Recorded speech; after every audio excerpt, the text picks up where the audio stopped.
Friends, स्वागत है आप सभी का आपके अपने चैनल प्रिपरेशन अड्डा के अंदर। बताइए कैसे तैयारी चल रही है आप लोगों की आपके 12th एग्जाम के लिए। तो चलिए स्टार्ट करते हैं। चैप्टर नंबर 21 प्रकाश का ध्रुव। ठंड का टाइम है, घर के अंदर बैठ के पढ़िएगा। तो चलिए देखते हैं क्या है प्रकाश का ध्रुव। तो इसके अंदर पहला टॉपिक आता है अनुदैर्ध्य तरंगें। तो इनको समझने के लिए आपको क्या करना पड़ेगा, अनुदैर्ध्य तरंगें कौन सी होती हैं और अनुप्रस्थ तरंगें किन्हें कहते हैं। तो दोनों को एक साथ समझिएगा। सपोज दैट आपके पास कोई स्प्रिंग है, स्प्रिंग को आपने जैसे ही दबाया, दबाने के बाद उसको छोड़ दिया, तो होगा क्या, कहीं कहीं स्प्रिंग बहुत पास में हो जाएगा तो कहीं कहीं वो दूर हो जाएगा, कहीं कहीं पास हो जाएगा तो कहीं कहीं दूर हो जाएगा। अगर आप स्प्रिंग पे धक्का लगाते हैं एक तरफ से, तो उसके अंदर कुछ इस तरह का पैटर्न आपको देखने को मिलेगा। तो जहां पर रिंग्स पास पास होती हैं इसको बोलते हैं संपीड़न, और जहां दूर दूर होती हैं इसको बोलते हैं विरलन। तो ये तरंगें जो चल रही हैं इस स्प्रिंग के अंदर वो है अनुदैर्ध्य तरंगें, जिसके अंदर माध्यम के कण तरंग के संचरण की दिशा के समांतर कंपन करते हैं। तो माध्यम का कण जो है, मान लेते हैं स्प्रिंग का ये कण जो है माध्यम का कण है, क्योंकि माध्यम में स्प्रिंग है। तो तरंग इस तरह से चल रही है आगे को, तो ये माध्यम का स्प्रिंग आगे पीछे मूव करेगा, कुछ इस तरह से वाइब्रेट करेगा। तो जब इस तरह से करता है, टू एंड फ्रो आता है, तो इस तरह की तरंगें कहलाती हैं अनुदैर्ध्य तरंगें। हालांकि प्रकाश के ध्रुवण के अंदर ये चीज इतनी मायने नहीं रखती अनुदैर्ध्य तरंगें, लेकिन हमें जानना जरूरी है और ना ही ये पूछेगा। ठीक है, तो ये संपीड़न और विरलन के रूप में चलती है। अगर मैं आपसे कहूं एक संपीड़न और दूसरे संपीड़न, इसके बीच की दूरी को क्या कहते हैं, तो ये आपको पता होगा, इसको बोलते हैं लैम्डा। ठीक है, जिसको बोलते हैं तरंग दैर्ध्य। इसके बाद आता है प्रकाश में अनुप्रस्थ तरंगें। तो अनुप्रस्थ तरंगें किनको बोलते हैं, अनुप्रस्थ तरंगें जो चलती हैं वो इस तरह से चलती हैं, मतलब माध्यम के कण जो हैं तरंग के संचरण की दिशा के बिल्कुल लंबवत कंपन करते हैं, ऊपर नीचे ऊपर नीचे। तो इस तरह की तरंग कहलाती है अनुप्रस्थ तरंगें। ठीक है, अगर मैं हाइगेंस की बात करूं, क्योंकि हाइगेंस ने अपना तरंग सिद्धांत दिया था, वो हम पढ़ेंगे अगले चैप्टर में। तो तरंग सिद्धांत के अकॉर्डिंग हाइगेंस ने यही कहा था कि प्रकाश तरंगें जो होती है ना वो अनुदैर्ध्य तरंगें होती हैं, जबकि ऐसा नहीं है। प्रकाश तरंगें जो होती हैं वो अनुप्रस्थ तरंगें होती हैं। बहुत जगहों पर हाइगेंस की थ्योरी फेल हो गई थी, उसमें से एक रीजन ये भी था। चलते प्रकाश में अनुप्रस्थ तरंगों के बारे में आपने जान लिया। अनुप्रस्थ तरंगों के बारे में जाना है कि क्या होती हैं। तो एक श्रृंग से दूसरे श्रृंग तक की दूरी को बोलते हैं लैम्डा, तरंग दैर्ध्य। या फिर आप यूं कहें कि एक गर्त से दूसरे गर्त की दूरी को बोलते हैं लैम्डा, मतलब तरंग दैर्ध्य। और ये है तरंग की चाल। अगर तरंग इस तरफ को जा रही है तो माध्यम का कण ऊपर नीचे घूमेगा। अगर आपके पास एक रस्सी है, रस्सी में कोई चीज यहां बांध दीजिएगा और रस्सी को घुमाइएगा, तो यहां का पार्टिकल ऊपर नीचे होना शुरू कर देगा। तो ये तरंगें कहलाती हैं अनुप्रस्थ तरंगें। ठीक है, तो प्रकाश के अनुप्रस्थ प्रकृति आपने देख ली। अनुदैर्ध्य प्रकृति मैंने आपको अनुदैर्ध्य तरंगों के बारे में ऊपर बताया था। अब बात करते हैं प्रकाश की अनुप्रस्थ प्रकृति। तो हम यहां पढ़ रहे हैं प्रकाश का ध्रुवण। तो मान लेते हैं एक एग्जाम्पल छोटा सा, मैंने एक इस तरह से एक पार्ट काटा है, किसी एक मैटर में से, किसी एक पदार्थ में से कुछ इस तरह का हिस्सा काटा है, और दूसरे वाले में से भी बिल्कुल सेम इसी तरह का हिस्सा काटा। अगर यहाँ कुछ अनुप्रस्थ तरंगें इसमें से पास कराई जाए और इसको इसके समांतर रखा जाए, तो सामने जो दीवार है वहां पर आपको अनुप्रस्थ तरंगें मिलेंगी, रोशनी मिलेगी। ठीक है, तो यहाँ इस केस में तरंगें दीवार तक पहुंच जाती हैं। लेकिन अगर इस केस को आप उल्टा कर दीजिएगा, उल्टा क्या मतलब, अब आपने एक को ऐसे रख दिया और दूसरे को आपने बिछा दिया, तो क्या ये तरंगें अब इसमें से आर पार हो पाएंगी? पता चला यहाँ आके तरंगें रुक जाएंगी और आपको दीवार पर कोई भी तीव्रता नहीं मिलेंगी, मतलब तरंगें दीवार तक नहीं पहुंच पाती हैं। तो इस फिनोमिना को ही प्रकाश का ध्रुवण कहते हैं। क्या कहते हैं? प्रकाश का ध्रुवण, जिसमें हम प्रकाश के जो विभिन्न दिशाओं में कंपन होते हैं उनको सिर्फ और सिर्फ एक दिशा में हम कर देते हैं। तो प्रकाश के विभिन्न दिशाओं के कंपनों को किसी एक दिशा में करने की जो विधि कहलाती है वो कहलाती है प्रकाश का ध्रुवण, या फिर ये फिनोमेना कहलाता है प्रकाश का ध्रुवण। अब प्रकाश तरंगों के अनुप्रस्थ होने का प्रायोगिक प्रमाण क्या है? ये साइंटिस्ट जबकि हाइगेंस ने ये कहा था कि प्रकाश तरंगें अनुदैर्ध्य तरंगें होती हैं, तो अब ये कैसा पता लगाया जाएगा कि प्रकाश तरंगें अनुप्रस्थ हैं? तो उसके लिए आपने एक प्रकाश को ध्रुवित करने वाला पोलरॉइड लिया, ध्रुवक लिया। अब ये जो आपके पास प्रकाश है ये एक प्राकृतिक प्रकाश है जो कि अध्रुवित प्रकाश है। अध्रुवित प्रकाश का मतलब ये है इसके कंपन आपको चारों तरफ मिलेंगे, हर तरफ प्रकाश के कंपन मिलेंगे। जब इस प्रकाश के कंपनों को इस टूरमेलिन नामक क्रिस्टल में से, जिसको आप ध्रुवक बोल रहे हो, ये प्रकाश को ध्रुवित करेगा, इसमें से गुजारते हैं और यहाँ पर आपने एक छोटा सा स्लिट काट रखा है, तो होगा क्या, प्रकाश जो इस छोटे से हिस्से में से निकलेगा, तो प्रकाश के जो कंपन मिलेंगे वो आपको एक दिशा में मिलेंगे, इस दिशा में। तो ये जो प्रकाश कहलाया, अब कहलाया ये प्रकाश ध्रुवित। अब हम इसको चेक कर रहे हैं क्या प्रकाश ध्रुवित हुआ या नहीं हुआ। ठीक है, तो आपने ऐसा ही एक दूसरा क्रिस्टल इसके सामने रखा जिसकी अक्ष पहले वाले की क्या थी, बिल्कुल समांतर थी। जब ऐसा रखा गया तो ये पाया गया कि यहाँ पर प्रकाश अधिकतम पहुंच रहा है, तो प्रकाश की तीव्रता क्या मिली, यहाँ पर अधिकतम मिली। अब आपने क्या किया, इतने अरेंजमेंट को आपने सेम रहने दिया। अब आपने जो दूसरा वाला आपका विश्लेषक था, दूसरे पोलराइड को बोलते हैं विश्लेषक, जो ये चेक करेगा, जो ये विश्लेषण करेगा कि पहले वाले क्रिस्टल से जो प्रकाश आया है वो ध्रुवित है कि नहीं। तो आपने क्या किया, अब इन दोनों को एक दूसरे के लंबवत रखा, एक को ऐसे रखा, एक को ऐसे रखा। तो पहला वाला आपने इस तरह से रखा, दूसरा वाला आपने लंबवत रखा, तो यहां से तो प्रकाश ध्रुवित हो गया। लेकिन ये ध्रुवित प्रकाश इस स्लिट में से सामने को नहीं जा पाया।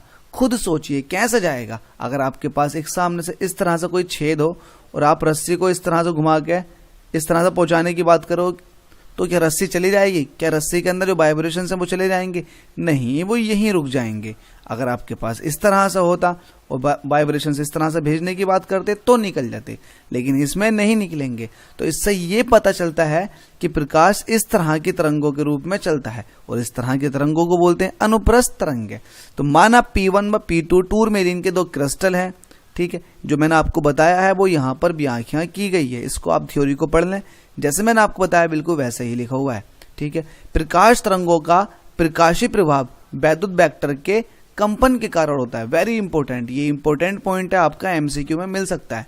तो जो आपको प्रकाश दिखाई देता है, देखिए प्रकाश जो है विद्युत चुंबकीय तरंगों के रूप में चलता है। मैक्सवेल ने कहा था विद्युत चुंबकीय तरंगों के रूप में प्रकाश चलता है, जिसके अंदर वैद्युत वेक्टर और चुंबकीय वेक्टर, वैद्युत वेक्टर और चुंबकीय वेक्टर तरंग संचरण की दिशा के लंबवत होते हैं। तरंग संचरण की दिशा के क्या होते हैं? लंबवत होते हैं। और वैद्युत वेक्टर और चुंबकीय वेक्टर ये भी एक दूसरे के क्या होते हैं? लंबवत होते हैं, ठीक है। तो ये जो हमें प्रकाश दिखाई देता है, रंग दिखाई देते हैं, वो सिर्फ और सिर्फ वैद्युत वेक्टर की वजह से ही दिखाई देते हैं। तो ये आपके पास वैद्युत चुंबकीय तरंग है, जिसमें वैद्युत, ये आपका वैद्युत है तो ये आपका चुंबकीय है। तो वैद्युत और चुंबकीय दोनों ही अवयव एक दूसरे के लंबवत चलते हैं और ये दोनों ही अवयव तरंग संचरण की दिशा के लंबवत चलते हैं। अगर आप C की वैल्यू निकालना चाहोगे, मतलब C की दिशा निकालना चाह रहे हो कि C की दिशा किधर को होगी, तो वो E की दिशा और B की दिशा के जस्ट मल्टीप्लिकेशन के, इसके क्रॉस मल्टीप्लिकेशन की दिशा के। तो क्रॉस मल्टीप्लिकेशन करने के बाद जो दिशा निकल कर आएगी वेक्टर की, वो C की दिशा होगी। मतलब वेलोसिटी जो है वो इसके भी और इसके भी दोनों के लंबवत होती है। ये तो आपने जनरल इफेक्ट देखे, जनरल फिनोमिनाज देखे। अब देखिए ध्रुवण की परिघटना केवल प्रकाश में ही होती है, ध्वनि में ध्रुवण नहीं पाया जाता, क्योंकि प्रकाश तरंगें अनुप्रस्थ होती हैं तथा ध्वनि तरंगें अनुदैर्ध्य तरंगें होती हैं। इसका मतलब ये है, इस लाइन का मतलब ये है कि आपने यहाँ पर दो क्रिस्टल्स रखे थे, एक इस तरह से रखा था और आपने दूसरा इस तरह से रखा था। अब देखिए यहाँ से वाइब्रेशंस निकल गए थे, सामने वाले में से भी निकल गए थे। इस वाले पोलरॉइड को बोलेंगे ध्रुवक, इसको बोलेंगे विश्लेषक, ठीक है। इसने लाइट को ध्रुवित किया, इसने उसका विश्लेषण किया। देखिए अनुप्रस्थ तरंगे थी तो निकल गई, आपने दूसरे केस में कुछ इस तरह से रखा तो उस केस में लाइट नहीं निकली, तो इसका मतलब अनुप्रस्थ तरंगों के रूप में चलता लाइट। अब देखिए ध्वनि तरंगे जो होती हैं, ध्वनि तो अनुप्रस्थ तरंगे नहीं होती, ध्वनि तरंगे होती हैं अनुदैर्ध्य तरंगे। तो अनुदैर्ध्य तरंगे तो भाई पास हो जाएंगी, चाहे आप इसको ऐसे रखो, दूसरे को चाहे आप लंबवत रख दो, तो क्या होगा? अनुप्रस्थ तरंगे जो होती हैं उसके माध्यम के कण ऐसे कंपन करते हुए निकलते हैं, तो कंपन करने वाले कण तो आर पार निकल जाएंगे। इसका मतलब ये हुआ कि अनुप्रस्थ तरंगों के लिए ही ध्रुवण लगता है, अनुदैर्ध्य तरंगों के लिए नहीं। और जबकि ध्वनि तरंगे जो होती हैं वो अनुदैर्ध्य तरंगे होती हैं। हालांकि ध्वनि तरंगे परावर्तन, अपवर्तन, है ना, और आपका पोलराइजेशन तो नहीं करती, व्यतिकरण भी करती हैं ध्वनि तरंगें, लेकिन ध्वनि तरंगें पोलराइजेशन जिसको बोलते हैं ध्रुवण ये नहीं करती हैं, क्योंकि इनकी प्रकृति होती है अनुदैर्ध्य, जबकि अनुप्रस्थ तरंगें ही अपना पोलराइजेशन कर सकती हैं। अच्छा, अगला टॉपिक आता है अध्रुवित तथा ध्रुवित प्रकाश किसको बोलते हैं। तो प्राकृतिक प्रकाश जिसके कंपन हर दिशा में होते हैं ये होता है अध्रुवित प्रकाश। तो पढ़ लेते हैं नोट्स में क्या लिखा हुआ है। प्राकृतिक अथवा अध्रुवित प्रकाश में वैद्युत वेक्टर के कंपन प्रकाश के संचरण की दिशा के लंबवत सभी दिशाओं में एक समान रूप से फैले रहते हैं, इसी को अध्रुवित प्रकाश बोलते हैं। तो अध्रुवित प्रकाश के अंदर जो कंपन होते हैं वैद्युत वेक्टर के जो कंपन होते हैं वो हर दिशाओं में होते हैं, लेकिन हमें चाहिए किसी एक दिशा में। तो ये तो अध्रुवित हुआ जिसमें सभी दिशाओं में है, अब आपको चाहिए एक ही दिशा में। तो वो प्रकाश जिसके कंपन एक ही दिशा में होते हैं वो होता है ध्रुवित प्रकाश। टूरमेलिन क्रिस्टल से जो पार होने वाला जो इससे पास होता है प्रकाश वो ध्रुवित प्रकाश होता है।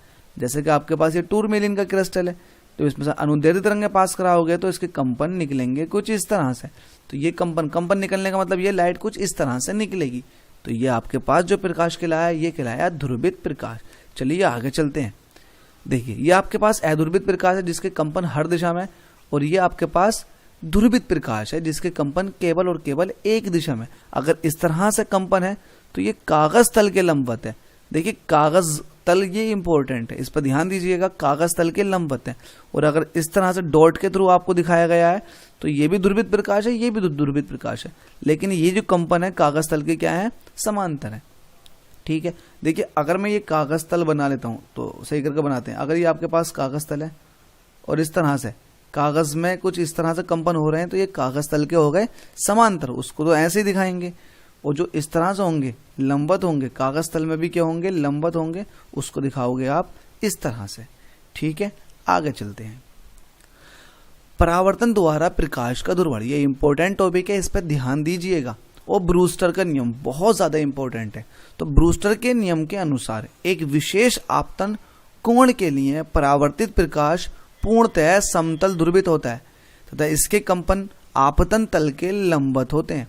ध्यान दीजिएगा, ब्रूस्टर के नियम के अनुसार एक विशेष आपतन कोण के लिए परावर्तित प्रकाश पूर्णतः समतल ध्रुवित होता है।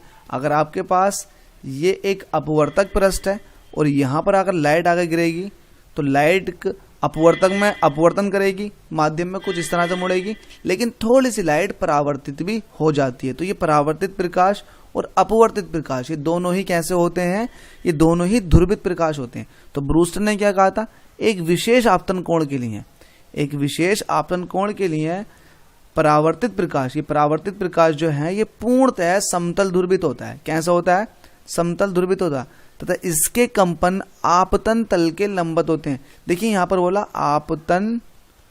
आपतन तल के लंबवत होते हैं। यहाँ पर जो है देखिए मैं यहाँ आपको दिखाता हूँ, यहाँ कागज तल नहीं बोला, कागज तल के लंबवत अगर बोलता तो कुछ इस तरह से कंपन होते, लेकिन अगर इन्हें आपतन तल बोला है, आपतन तल के लंबवत बोला है, तो आपतन तल के लंबवत हम दिखाएंगे कुछ इस तरह से डॉट के थ्रू। ठीक है, तो उसने कहा कि अगर कोई विशेष आपतन कोण है तो विशेष आपतन कोण के लिए जो परावर्तन हुआ, लाइट का जो परावर्तन हुआ, तो ये विशेष आपतन कोण कराया आईपी।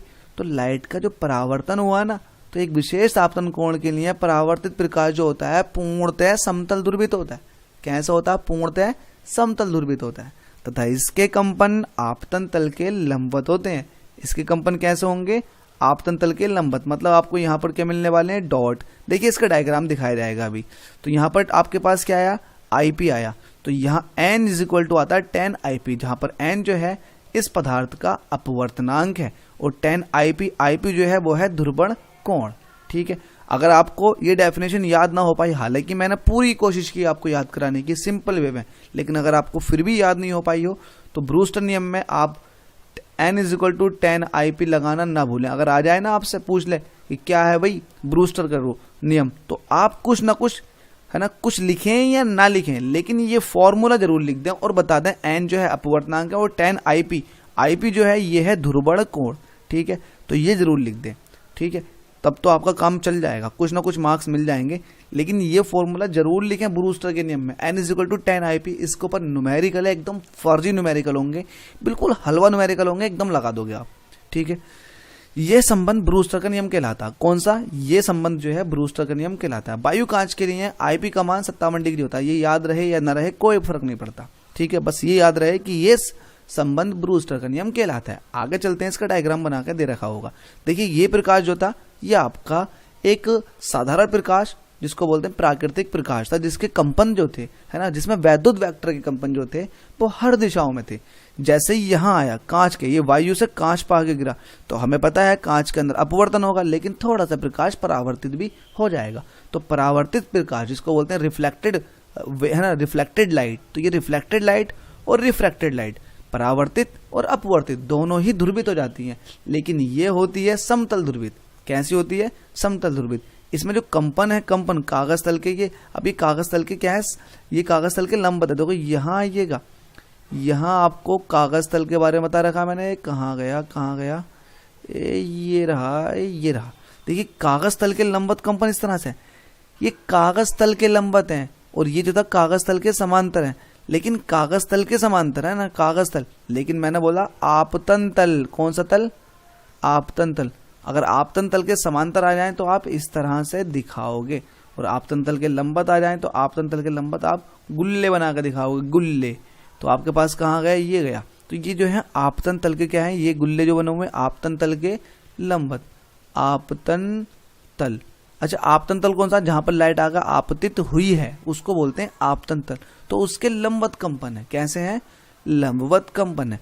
और ये जो है ये समांतर कंपन है, ठीक है। तो ये आपका जो नॉर्मल के साथ है ना, अभिलंब के साथ कोण कहलाता है, इसको कहते हैं आर और इसको कहते हैं आई। लेकिन ये एक विशेष आपतन कोण के लिए आपको पता, ये आईपी कहलाएगा। कौन सा कोण? ब्रूस्टर का कोण, है ना, ठीक है। और ब्रूस्टर के नियम से ये निष्कर्ष निकलता है कि जब प्रकाश किसी पारदर्शी माध्यम के पृष्ठ पर ध्रुवण कोण, ब्रूस्टर कोण या फिर ध्रुवण कोण पर आपतित होता है तो परावर्तित तथा अपवर्तित किरणें परस्पर लंबवत होती हैं। ये ब्रूस्टर ने प्रूफ किया था। जो परावर्तित किरण है, जो परावर्तित किरण है और जो अपवर्तित किरण है, ये कैसी होगी? एक दूसरे के लंबवत होगी, 90 डिग्री पर होंगी। अब इसको प्रूफ कर रहे हैं तो मान लेते हैं, इसको पहले मिटा देता हूँ और पूरा मिटा देता हूँ, है ना, पूरा मिटा देते हैं। मिट गया, हाँ काफी हद तक मिट गया। अब मान रहे हैं कि एक्स और वाई कांच के पृष्ठ पर, है ना, ये एक्स वाई कांच का पृष्ठ है, इस पर पी क्यू जो है, पी क्यू देखो ये क्यू है, ये लाइट आई है, आपतित किरण है, तथा क्यू आर व क्यू एस, देखो क्यू आर ये हो गई और क्यू एस ये हो गई, क्रमशः परावर्तित व अपवर्तित किरणें हैं। आपको डायग्राम से लिखना माय डियर, कुछ नहीं याद करना, आपको डायग्राम से लिखना। डायग्राम अच्छे समझ लो। लाइट इस तरह से आई तो बता दोगे ये आपके पास कांच है और ये वायु है। जब कोई आपतित किरण है ना, वायु से आपतित किरण इधर को आएगी, है ना, आपतन कोण जिसको बोलते हैं ध्रुवण कोण आईपी पर गिरती है, तो परावर्तित प्रकाश मान लोगे आप ये है, तो परावर्तित प्रकाश ये है आपका, आप इसको कुछ भी कह दो। यहाँ पर क्या कह रखा? यहाँ पर क्या रखा? आर। तो ये हो गया क्यू आर जो है आपतित प्रकाश है और ये अपवर्तित प्रकाश है। तो कुछ याद नहीं करना, झंझट बिल्कुल नहीं लेनी है। फिजिक्स सबसे ज्यादा आसान है, इतनी आसान है कि आपको पूरे में से पूरे नंबर दिला देगी।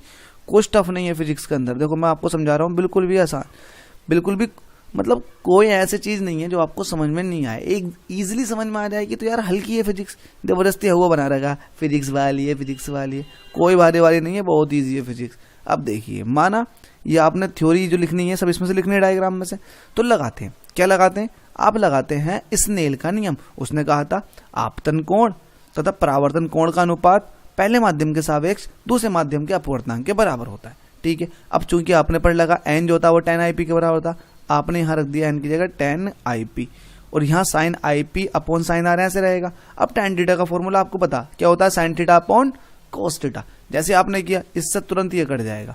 कटने के बाद यहाँ से कोस आईपी बराबर साइन आर, यहाँ पर एक बचेगा, यहाँ पर एक बचेगा, क्रॉस मल्टीप्लाई करोगे तो sine R is equal to cos P. आपको पता साइन और कोस के बीच में एक रिलेशन होता है, क्या? कोस 90 माइनस थीटा होता है साइन थीटा के। तो आपने क्या किया? आपने साइन थीटा को कह दिया sine theta cos 90 minus theta. भाई कह सकते हो ना, साइन थीटा को कह सकते हो कोस 90 माइनस थीटा। जैसे आपने किया कोस से कोस कट गया तो यहाँ बचेगा आईपी, यहाँ बचेगा 90 माइनस आर। अब आर इधर ले जाइएगा तो R plus IP is equal to 90 degree. तो उसने यही तो कहा था ब्रूस्टर ने कि जब भाई आपतन कोण वो कोण है आपका, अब मैं यहाँ बोल रहा हूँ आपका पोलराइजेशन हो रहा है, तो एंगल ऑफ पोलराइजेशन है, ध्रुवण कोण है। अगर लाइट ध्रुवण कोण पे गिरती है तो परावर्तित किरण और अपवर्तित किरण एक दूसरे की क्या होगी, लंबवत होगी, 90 डिग्री होगी। तो इसका मतलब IP प्लस R जो होगा वो किसके बराबर होना चाहिए, 90 डिग्री के। तो ये प्रूफ कर दिया। अरे भाई ये IP है और ये R है, तो हमें पता है यहाँ तीनों कोणों का सम कितना होना चाहिए, 180। जब IP प्लस R जो है अगर ये 90 डिग्री होगा तभी तो बचा हुआ ये हिस्सा 90 डिग्री होगा, वो हमने प्रूफ करके दिखा दिया। ठीक है, तो ये IP प्लस R किसके बराबर है, 90 डिग्री के। ये भी ब्रूस्टर के नियम से उत्पन्न किया गया है। ठीक है, तो ब्रूस्टर ने यही कहा था अपवर्तित प्रकाश तथा परावर्तित प्रकाश दोनों एक दूसरे कैसे होंगे, लंबवत। लो आपको पूरा आर्टिकल याद हो गया, खाली मिली में यार आप डर रहे थे कि फिजिक्स वाली है, फिजिक्स वाली है, कोई भारी भाई ना, इजी है यार, एकदम इजी है। अतः इस प्रकार किरण QR तथा QS परस्पर क्या होंगी, लंबवत होंगी। खत्म। चलिए नया टॉपिक पढ़ते हैं, ये इतना इंपॉर्टेंट नहीं है लेकिन पढ़ना क्या पता आ जाए। अपवर्तन द्वारा प्रकाश का ध्रुवण, अगर अपवर्तन होगा तो उसके थ्रू प्रकाश का ध्रुवण कैसे होगा। आपको पता है अगर IP से कोण है ना, IP मतलब ध्रुवण कोण पर लाइट गिरी थी तो यहाँ जो लाइट आई थी वो भी एक तरह से ध्रुवित थी और जो ऐसे गई थी वो भी ध्रुवित थी। तो यहाँ जो थे ये आपतन तल के लंबवत थे कंपन, और यहाँ आपतन तल के क्या थे, समांतर थे। अब देखिए यहाँ से जो कंपन आएंगे तो निचले वाले तल पर जब पड़ेंगे तो थोड़ा परावर्तन भी होगा और अपवर्तन भी होगा। तो ये अपवर्तन के पश्चात, ये परावर्तन के पश्चात किरणें निकल कर आएंगी जितनी भी हैं सबकी सब, और ये परावर्तन के बाद जो निकल कर जाएगी वो तो इस तरह से निकल कर आएगी। ये आपतन तल के समांतर है। किसके समांतर है, आपतन तल के समांतर। यह है आपतन तल के समांतर, आपतन तल के समांतर या फिर कागज तल के लंबवत। ठीक है, तो आपतन तल के समांतर और कागज तल के लंबवत वो इस तरह से दिखाते हैं।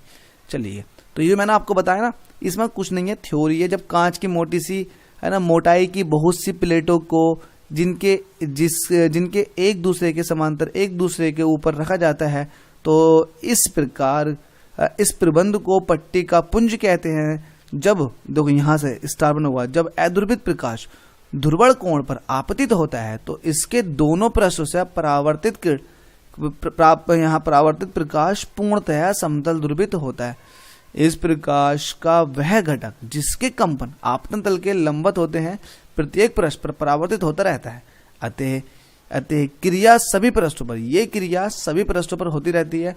अतः निर्गत किरण जो है, कौन सी किरण, निर्गत किरण या फिर निर्गत प्रकाश में अधिकतर वह घटक रह जाता है जिसके कंपन आपतल तल के कैसे हैं, समांतर। देखो आपतल तल के कैसे हैं, समांतर, मैंने बता रखा ना इस तरह के, तो आपतन तल के समांतर होते हैं तथा है। ठीक है, अतः निर्गत प्रकाश लगभग समतल ध्रुवित हो जाता है। तो ये थ्योरेटिकल है, समझा दिया मैंने। समझाया क्या, जो आपने ऊपर पढ़ा था, ध्रुवण कोण पर आकर लाइट गिरी थी, परावर्तन हुए थे लगातार और इस तरह से प्रकाश ध्रुवित हो गया, तो वही है, कुछ नहीं है इसके अंदर। ठीक है, अब अगला आता है द्युवर्णता द्वारा प्रकाश का ध्रुवण।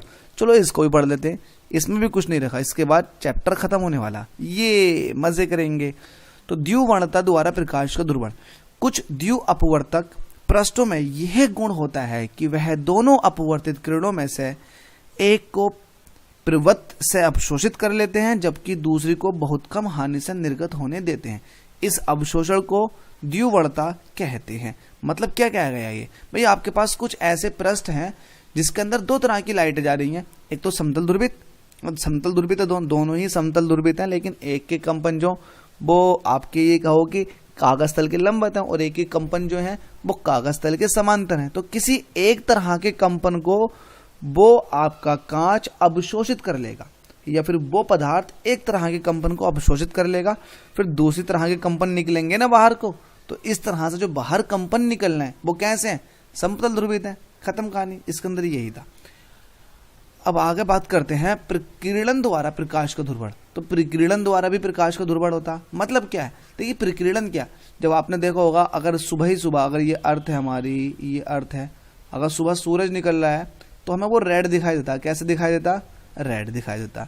तो होता क्या है, जब वायु के अंदर प्रकाश ये एंट्री मारता तो वायु के अंदर छोटे छोटे कण होते हैं, वो इस प्रकाश का प्रकीर्णन कर देते हैं, फैला देते हैं और उस रंग को फैलाते हैं सबसे ज्यादा जिसकी एनर्जी सबसे ज्यादा होती है। और हमने ये बहुत पहले पढ़ रखा, जिस रंग की एनर्जी सबसे ज्यादा उस रंग की आवृत्ति भी सबसे ज्यादा होती है। देखिए कितनी आसान है फिजिक्स, जिस रंग की एनर्जी सबसे ज्यादा उसकी आवृत्ति भी सबसे ज्यादा आसान मतलब सबसे ज्यादा होती है, क्योंकि आपने पढ़ रखा E equal to H nu, जिसकी एनर्जी ज्यादा उसकी आवृत्ति ज्यादा। तो जिस प्रकाश की आवृत्ति ज्यादा होती है ना, उसके लिए ये कहें कि अगर वायु के अंदर पानी है तो पानी का अपवर्तनांक सबसे ज्यादा होता है, उस रंग के लिए सबसे ज्यादा होगा जिसकी आवृत्ति सबसे ज्यादा होगी। तो नीले रंग के लिए वायु के अंदर उपस्थित जो पानी है उसका अपवर्तनांक नीले रंग के लिए या वॉयलेट रंग के लिए सबसे ज्यादा होता है, तो इसलिए वही रंग सबसे ज्यादा फैलता है जिसका अपवर्तनांक ज्यादा होता है। तो आपका अपवर्तनांक निकल गया नीले रंग के लिए सबसे ज्यादा, इसलिए नीला रंग जो होता है प्रकीर्णित हो जाता है, फैल जाता है। तो फैल जाएगा तो जो फैलने के बाद प्रकाश बना है वो आंशिक रूप से समतल ध्रुवित हो जाता है। कैसा हो जाता है? समतल ध्रुवित। ठीक है, ये इंपॉर्टेंट है। नोट, माध्यम के कणों को प्रकीर्णक कहेंगे, क्योंकि उन्होंने ही तो प्रकीर्णन किया, तो यहाँ पर माध्यम के कणों को क्या कहेंगे? प्रकीर्णक। अब देखिए हमारे पास कुछ ऐसे पदार्थ हैं जो प्रकाश को ध्रुवित करते हैं, जैसे कि पोलरॉइड।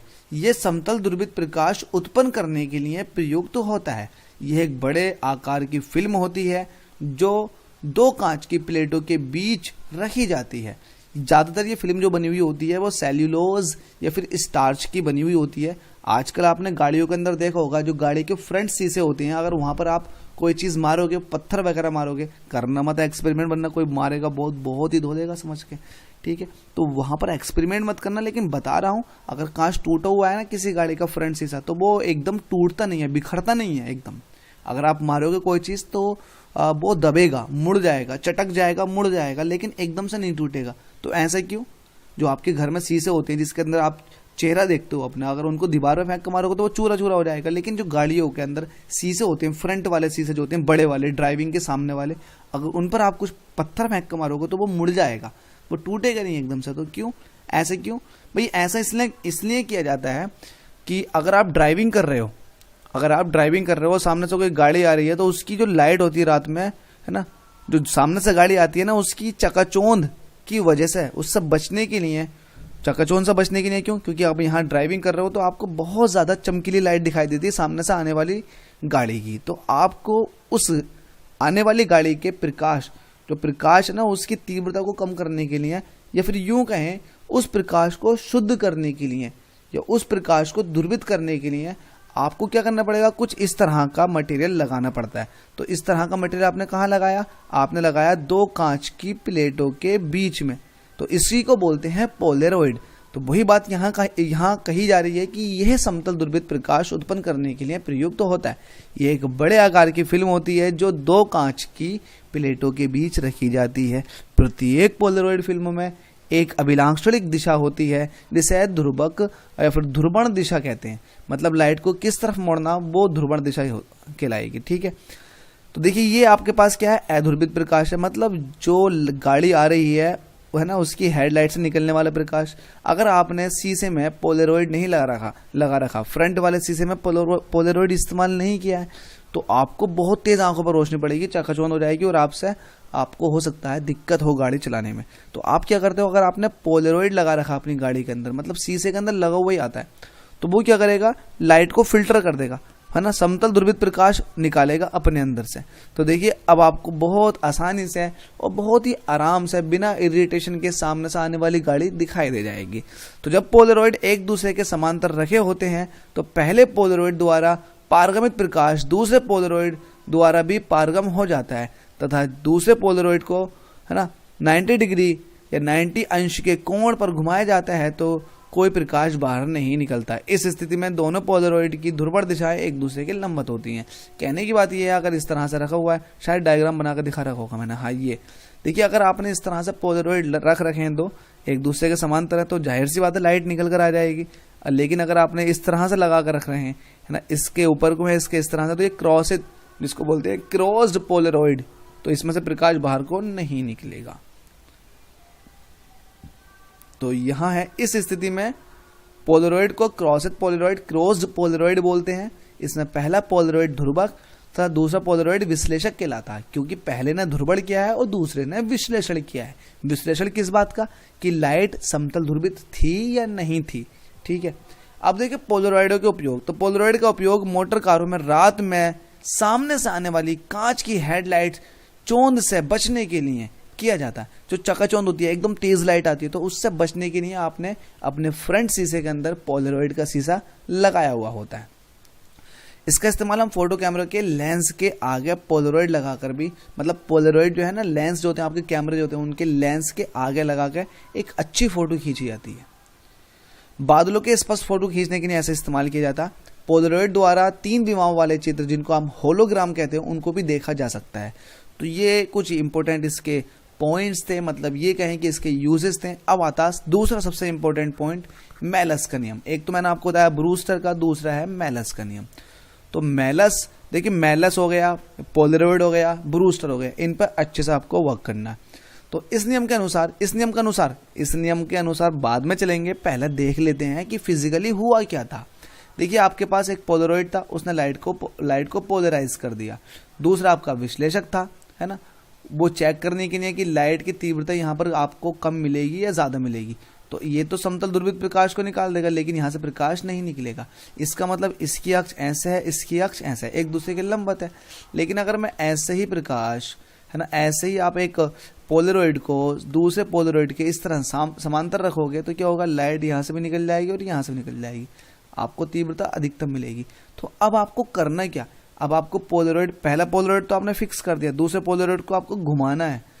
तो जब घुमाओगे तो आपको यहाँ तीव्रता कम मिलेगी, और जब ये पूरा ऐसे हो जाएगा तो आपको तीव्रता न्यूनतम मिलेगी।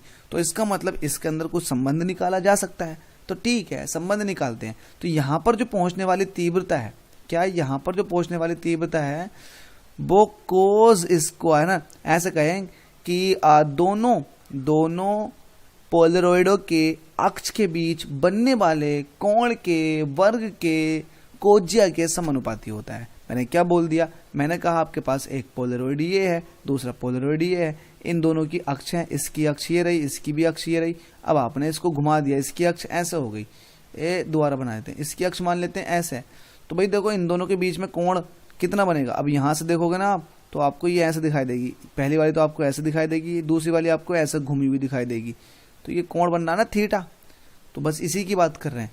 तो उसने ये कहा था मेलस ने, जो निर्गम प्रकाश है उसकी तीव्रता दोनों पोलराइडों की अक्ष के बीच बनने वाले कोण के वर्ग के, कोण की कोज्या के वर्ग के समानुपाती होता है। एक बार फिर से, निर्गत प्रकाश दोनों पोलराइडों से, निर्गत प्रकाश दोनों पोलराइडों के अक्ष के बीच बनने वाले कोण की कोज्या के, मतलब ये के वर्ग के समानुपाती होता है। तो इसका मतलब I समानुपाती cos स्क्वायर थीटा, यहां लिख देते हैं I समानुपाती cos स्क्वायर थीटा। I बराबर I नोट जहां पर अधिकतम प्रकाश है, तो इसी को कहा गया मेलस का नियम। ठीक है, इसको मैं दिखा देता हूं। देखिए आपके पास इसको सिद्ध करना है, माना कि किसी विश्लेषक पोलराइड, विश्लेषक ही है, पर गिरने वाला समतल ध्रुवीय प्रकाश के वैद्युत वेक्टर के कंपन का आयाम A है। आयाम क्या है आपके पास, A है। तो देखिए ये आपके पास A है जो वर्टिकल के साथ, क्योंकि पहला वाला आपके पास जो है वो वर्टिकल है, दूसरा वाला आपने इस तरह से रखा, तो थीटा है, दोनों के बीच का कोण कितना है, थीटा है। तब इस थीटा के जो आप कंपोनेंट तोड़ रहे हो, तो देखिएगा जब आप कंपोनेंट तोड़ोगे, आपके पास क्या है, ये है आपके पास A और ये थीटा है, तो ये है ना कोण की दिशा में जो आता है घटक वो आता है कोस घटक। तो आपके पास ये वाला घटक आ जाएगा A कोस थीटा, लेकिन ये वाला आ जाएगा आपके पास A साइन थीटा। आपको पता है ये लंबवत घटक है, और ये कैसा घटक हो गया भाई, देखो इन छिद्रों को देखो, या फिर इन लाइनों को देखो, लाइनों के समांतर हो गया। तो लाइट तो यहाँ से निकल जाएगी ना, ऐसा होगी तो, और लाइट ऐसी लाइट नहीं निकल पाएगी, तो ये वाली लाइट निकल जाएगी। तो इसका मतलब क्या, A कोस थीटा जो है लाइट को अपने अंदर से पास होने देगा, या फिर यूं कहें कि A कोस थीटा ही खुद एक अपने आप में लाइट है, क्योंकि यही तो लाइट का आयाम है। भाई निकलने वाली लाइट जो है उसका आयाम A कोस थीटा ही तो है जो लंबवत में है, और हॉरिजॉन्टल में घटक कौन सा लाइट का, लाइट के आयाम का, वो है A साइन थीटा। अब A साइन थीटा लाइट को पास नहीं करने देगा क्योंकि ये लंबवत हो गया, और A कोस थीटा ये समांतर हो गया, तो ये पास होने देगा। अब हमें पता है लाइट की तीव्रता जो होती है वो आयाम के वर्ग के समानुपाती होती है। तो I समानुपाती, आयाम कितना आपके पास A कोस थीटा, इसका वर्ग कर दीजिएगा, तो I समानुपाती A square cos square theta. ठीक है, अब I बराबर यहाँ पर कह देते हैं I बराबर के ए स्क्वायर कोस स्क्वायर थीटा। अब के ए स्क्वायर ये ओरिजिनल तीव्रता होगी तो इसको कह दोगे आप आई नोट, I बराबर आई नोट कोस स्क्वायर थीटा। तो यही मेलस का नियम था। तो I समानुपाती ए कोस थीटा का होल स्क्वायर, I बराबर के ए स्क्वायर कोस स्क्वायर थीटा। आई नोट जो होगी ओरिजिनल तीव्रता या फिर यूं कहें अधिकतम तीव्रता वो होगी आपके पास आई नोट, तो ये हो जाएगी के ए स्क्वायर। तो I बराबर आई नोट के स्क्वायर, I बराबर आई नोट कोस स्क्वायर थीटा। देखो बिल्कुल आसान है फिजिक्स, बिल्कुल भी टफ नहीं है यार। क्या टफ लगा अभी तक आपको?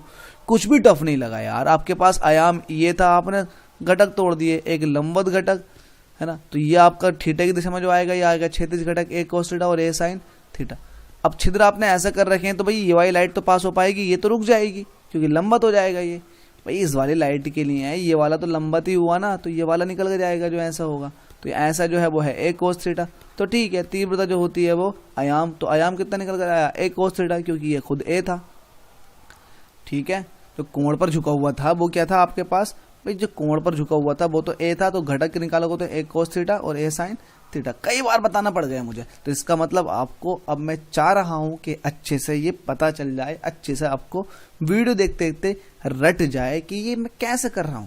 ए कोस थीटा ही जो है ना, ये आयाम का घटक है। तो ये आयाम का घटक ही है जो आपको सामने लाइट के रूप में दिखाई देगा, समतल ध्रुवित प्रकाश के रूप में दिखाई देगा। लेकिन ए साइन थीटा ये तो रुक जाएगा। ये क्यों रुका? ये क्यों रुका? क्योंकि यहाँ पर जो छेद थे वहां से ये पास नहीं हो पाएगा, ये लंबवत घटक है और ये समांतर घटक पास हो जाएगा ए कोस थीटा।